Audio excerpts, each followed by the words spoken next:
बहुत समय पहले एक विशाल राज्य था। वहां एक प्रतापी सम्राट राज करता था। उसके अधीन कई छोटे राजा थे। सम्राट की चार रानियां थीं और चारों से एक एक पुत्र।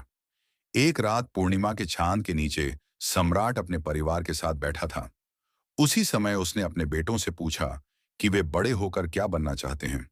पहले बेटे ने कहा कि वह पिता की तरह राजा बनेगा। दूसरे ने कहा कि वह राज्य के कामों में सहायता करेगा। तीसरे ने कहा कि वह सेना संभालेगा।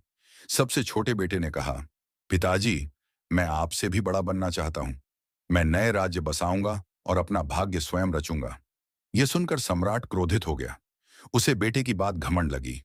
गुस्से में उसने आदेश दिया कि छोटे बेटे को जंगल में छोड़ दिया जाए।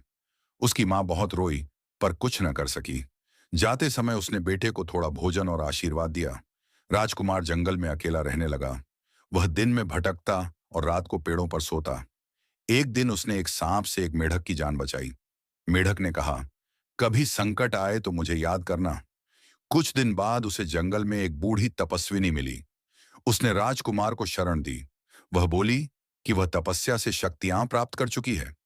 उसने राजकुमार को उत्तर दिशा में जाने से मना किया, लेकिन राजकुमार जिज्ञासु था। एक दिन वह उत्तर की ओर चला गया। वहां उसने एक सुंदर सरोवर देखा, जहां दिव्य स्त्रियां आती थीं। एक घटना में वह पत्थर बन गया, पर तपस्विनी ने अपनी शक्ति से उसे बचा लिया। उसकी बुद्धि और साहस से अंततः एक दिव्य कन्या से उसका विवाह हुआ। समय के साथ उसने अन्य लोकों में भी सहायता और उपकार किए। नागलोक, जललोक और अग्निलोक, हर जगह उसकी सहायता के बदले उसे सम्मान मिला। वह जिस नगर में रहने लगा, वहां का राजा लालची था। वह राजकुमार को कठिन कार्यों में फंसाना चाहता था, पर हर बार राजकुमार अपने उपकारों और बुद्धि से सफल होता रहा।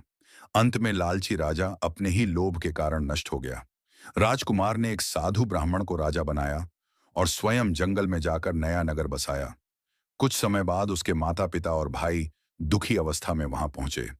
राजकुमार ने उन्हें पहचान लिया और आदर से अपने पास रखा। एक भूल के कारण उसकी दिव्य पत्नियां अपने लोक लौट गईं। राजकुमार ने हार नहीं मानी। उसने देवताओं की परीक्षा दी और उन जीवों की सहायता से, जिनकी उसने कभी मदद की थी, अपनी पत्नियों को फिर प्राप्त कर लिया। अंत में वह अपनी जन्मभूमि लौटा और एक महान राजा बना। एक पूर्णिमा की रात उसने अपने पिता से कहा, पिताजी, आपने जिस बेटे को ठुकरा दिया था, उसी को भाग्य ने चुन लिया।